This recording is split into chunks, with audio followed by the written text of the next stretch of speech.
One of the best things about the carnivore diet for a lot of us is that we don't get sick anymore, or at least rarely, maybe. I know that in the past 3 years, since I've been carnivore, I've not had one cold, one sniffle, nothing. And it's been glorious, let me tell you. The best thing is I have not had to go see a doctor in 3 years. Before that, I was going to the doctor at least 4 or 5 times a year because, first of all, I was on all the medications that I had to go see them for to get the refills. And then on top of that, I would catch everything that came down the pike. I would catch every flu, every random virus. It was crazy. So today I had to go to the doctor. Now, why did I have to go to the doctor after being away from clinics for like 3 years? Like, what went wrong? Oh my God, is carnivore failing me? Oh crap, maybe I need to eat some carbs. Just kidding. No, I'm not gonna eat carbs. No, so what happened was this.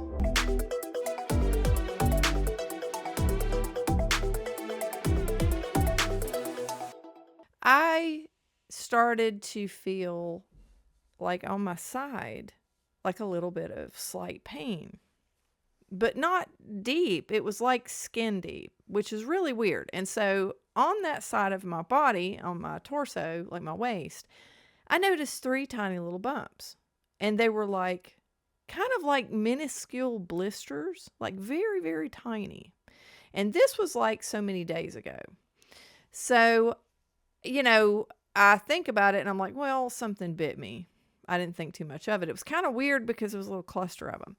So I go on my, I don't know. I don't think about it. And then after so many days, a couple of days, I get like the skin is sensitive to touch. Like it hurts just to touch a little bit. No, it's not god awful. It's very mild, but it's very strange. It's like in the nerves, like right underneath the skin. And then around my back on the same side of my body. So around on the side of my torso. So this phenomenon of your skin being sensitive to touch, like a little bit sore to touch, is known as allodynia or cutaneous hyperesthesia. So those are a possibility of what it is. But what really worried me is my age. I'm 58 years old. And that also is something that happens when you have shingles. I have a particularly gruesome horror story when it comes to shingles and how scary shingles can be. But first, let me tell you about my situation and why, if it is shingles, I'm very surprised because I am one of the very few people of my age back in the day, and I don't know what the stats are now. But back in the day, it was very rare for you to not have ever been infected with varicella zoster. Now, varicella zoster is the virus that causes chickenpox. I never had chickenpox as a child, which is weird. Now, they didn't used to vaccinate back then. Usually, you got chickenpox and then you had immunity to it. Now, once you get chickenpox, that varicella can come back. When you're older, it lays dormant in the nerves and it can actually erupt again later, and it does in older people as shingles, and you get the rash. Now, the rash can be on your face, on your body, anywhere. But the reason I knew that I never had chickenpox is because I had no titer at all to varicella zoster. So most people do, even if they think they didn't have chickenpox, they probably did, had a mild case, and you can see that they have antibodies. So it's rare, first of all, to not have immunity to varicella, and it's also rare to have gotten the chickenpox vaccine and have it manifest later as shingles. But it is possible, and it does happen. So as I'm feeling this weird sensation or this soreness on my back, and again, it's not horrible, it's just kind of crappy. And then along with it, I feel slight chill, just very slight. I mean, so slight that you almost feel stupid for even saying anything.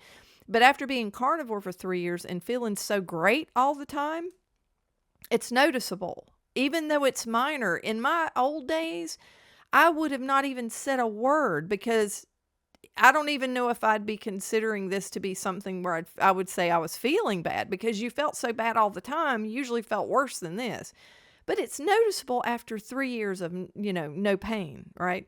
So I had a little bit of pain around my sides and everything. And then I had the bumps, and I'll show you what the bumps look like. They look like nothing now. Okay. They look like next to nothing. However, the reason I actually went to the doctor for this minor inconvenience, as it seems, is because my brother, years before he passed away, he got shingles. And what he noticed before he got it, and he didn't know that this was something that was a kind of a precursor to the outbreak.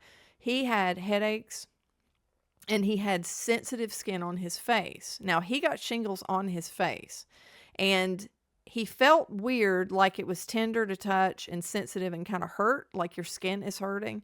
But he didn't know what it was. He didn't know anything about it. And it manifested into something god awful on his face. It was all around his eyes. I mean, he ended up looking like the Elephant Man or something. It was horrible. He was swollen. It just didn't seem like anything was going to take care of it. And because he didn't really start any antivirals within the first 72 hours, it was way worse than it had to be. So he actually got so depressed, he was out of work for like 6 months and in horrible pain, horrible pain. They had him on serious painkillers, but it just didn't touch it. And it got very close to, getting to his optic nerve, and it would have caused blindness in that case. So it was a horrifying situation. It dragged out forever. We didn't know if he was going to come out of it. So this is all I can think of when I've got nerve pain or pain in my skin like this, and especially the 3 little bumps, which, I mean, they're 3 little bumps. And then there was a little bump on my back too, just a little bump around my back, but it's all on one side, which tracks with the shingles. So now, why am I talking about all of this? Because I guess being away from the doctor's office, or actually more to the point, this little urgent care environment. It's a minute clinic inside. It's called Minute Clinic. It's inside of a CVS drugstore. So you have like this little waiting area and the little rooms and stuff that you can go in, and you can be seen, okay, if it's something minor or whatever. But I guess the absurdity of all of it just came crashing down on my head when I'm standing there waiting to be seen, okay? I'm freaking out a little, which, granted, you can call me a hypochondriac if you want to, but I witnessed that horrible experience my brother went through. And I wanted to make sure that if it's coming on, because I did get, and I know for a fact that you can have it manifest later if you had the chickenpox vaccine. It's less likely, but this is just too weird. So I've never really had the allodynia before. Maybe some, when I had a virus or something, and it was just like generally all over, just kind of sensitive, but not like specifically on my right side around my torso. And then these little bumps show up. So what I think has happened I got a second opinion from this nurse who was very nice, and she's seen a lot of people with shingles before. And she said it looks like it could be where it's dried up. Kind of these 3 little places are like, they're dried out or whatever, like they're going away. And so she thinks that maybe I had a very, very, very mild case of it.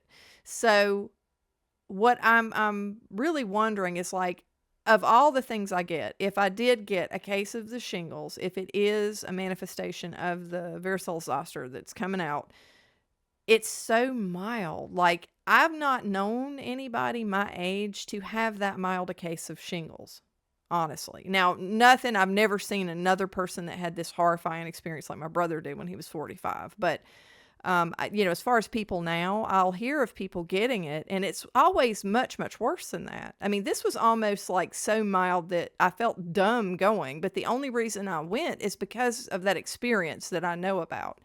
So it was very interesting to me that when I was in the drugstore and I'm looking around, I'm going to just, some of the stuff that is next to the kiosk that are next to right there where the patients are is just, I don't know, it's everything that's wrong with our nation's healthcare system. You know, when you look at all of the medications, the over-the-counter medications that are being sold, that are so full of like sugar and garbage and chemicals and everything under the sun, and most of them are about as effective as tits on a bull. I mean, they are literally, like, when you look at, here's a good example, the drug Sudafed.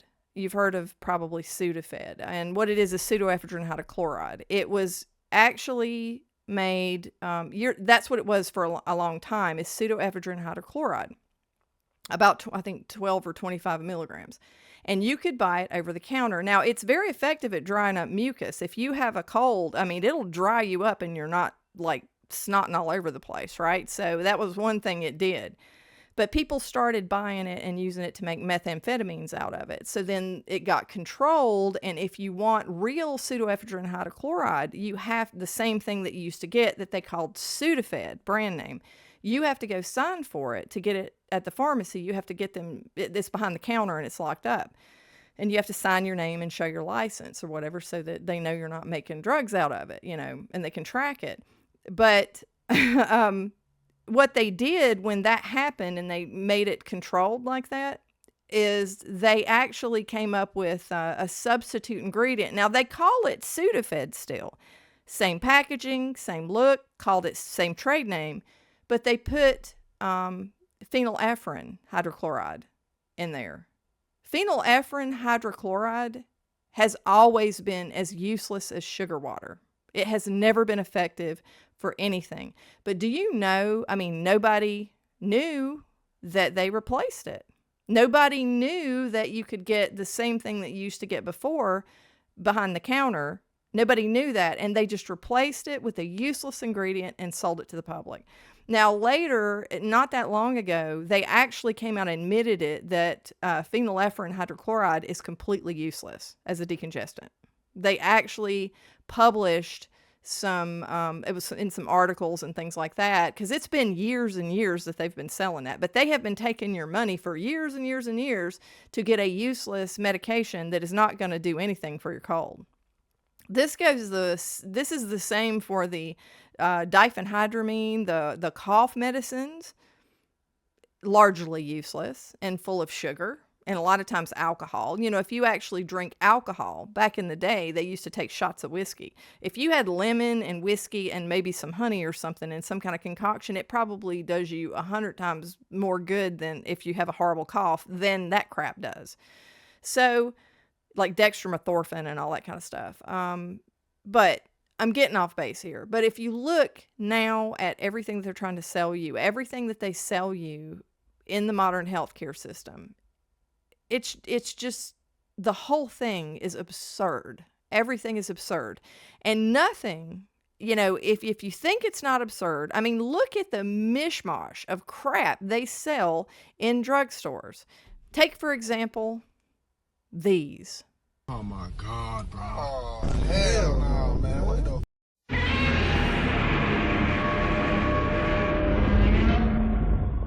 I am your father. I don't even have words for how I feel about knowing that there exist people on this earth who would purchase these things and put them on their walls. That scares the living shit out of me. It really does, that there are individuals who will buy these. And I think they're like $12 a piece and hang them on their walls. Just saying. Also, speaking of absurd, in this clinic area, right next to the main sign, there was a Ferrier Rocher like candy display as seen here, and I couldn't get an image of the sign because I started getting some dirty looks from the actual pharmacy employees, so I didn't want to keep snapping pics. And also the way it was, I'd have to move it, but right beside this Ferrier Rocher display was an actual advertisement for diabetes treatment. Yeah. Right beside it. Right beside it. It's just too ridiculous to even fathom. But that's the society we live in today. You can get your poison and your cure from the same place. All right. Anyway, I'm getting off base here, but my point is that if you are sick all the time, if you get colds constantly, if you're always afraid of your coworkers coming in and snotting all over the place or blowing their nose and not washing their hands, and you're bathing in sanitizer 24/7, why don't you try Carnivore? Because I can tell you that I've stayed sick most of my life. I caught things regularly. Sometimes some years were better than others. And when I was younger, it wasn't as bad. And then when I got older, I seemed to catch everything. But after Carnivore, not after keto, not after all the starvation diets I did, even though some of them were effective for weight loss, it's like none of those other diets, not when I did whole plants, not when I did just vegan type of diet, nothing else. Carnivore stopped all of it. So if this was a shingles outbreak, it was very mild. It was so mild, I felt kind of dumb even going. But again, after what I witnessed with my brother when he was alive, that was terrifying. It really was. That was just horrifying to see. And I'm never, ever going to take any of those symptoms lightly. I think that if that's what it is 100% due to Carnivore, that it was not worse than it was. I'm just convinced of that. Again, that's an opinion. I don't have any proof of that because they don't really do anything. It's funny. You go to the doctors and, their x-ray vision just must be excellent because all they do is really look at you and take a few vitals. You really shouldn't smoke, Miss Lane. Don't tell me lung cancer, right? Well, not yet, thank goodness. I mean, what are they looking at? Are they... are they looking through you? Do they have like X-Men powers or something? I mean, it never made any sense to me, honestly, because half the time they don't even do any lab tests. Most of the time, like if you have a cold, they'll just go in there and look at your throat. It's like, what are you looking at? You know what I mean? It's like if I have some kind of infection, of course my throat's going to be red. You looking for pus because you think maybe it's strep? I mean, but I don't know. But just going to the doctor has always seemed completely useless and has never done me any good. But I had a good experience, at least, a very nice lady. And I did tell her about all of this. And she was very interested, especially in the weight loss, because she seemed like she was concerned about a few things about herself, and she talked about the food supply and her experience when she would go to Europe and the differences in all the garbage in the foods. So, you never know who you're going to be able to talk to and spread the word of healing. All I know is this year when we do Secret Santa at work, yeah, I got in mind who it is that I'm going to give the Glamour Chicks calendar and the Catzilla calendar in particular. So thank you guys so much for watching the video and listening to my inane babbling about going to the doctor. But I thought it was interesting because a lot of us have not been to the doctor in a really long time. I've talked to a lot of you who haven't gone at all. You quit all of your medications. You don't take any of your medicines anymore, and there's just no reason to go, and you feel great. So it is weird when you do feel funky or you have something wrong with you and you kind of freak out. Thank you guys so much for watching. And if you like the video, if you could smash the like button, I would really appreciate it. And I think last I checked, I'm at 1995 subs. If you haven't subscribed, if you could, and you want to see more content like this, that would be excellent. And I will see you guys in the next video. Bye.